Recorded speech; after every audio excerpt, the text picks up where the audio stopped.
Magandang araw guys. Ako nga pala ay may tanim na sili. Guys, tingnan nyo oh. Hindi siya pahaba. Pabilog siya ng konti.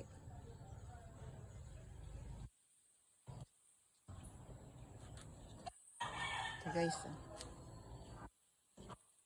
Hindi naman siya bell pepper.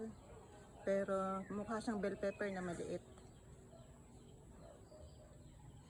May dilaw na siya. Ito guys oh.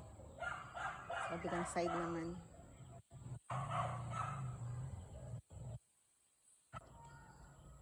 Guys, nagtanim rin nga pala ako ng mustasa. Dito sa isang container.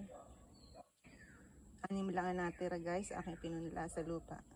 Kasi kinain sila ng mga insekto. Tinanim ko lang siya guys dito sa bunot ng niyog. Gutay-gutay ko muna yung bunot ng niyog. Kasi naisisik ko ang kanilang mga ugat. Sana mabuhay sila guys. Guys, oh. Kasi sinubukan ko lang. Guys, update ko kayo kapag nabuhay nitong aking mustasa. Salamat guys for watching.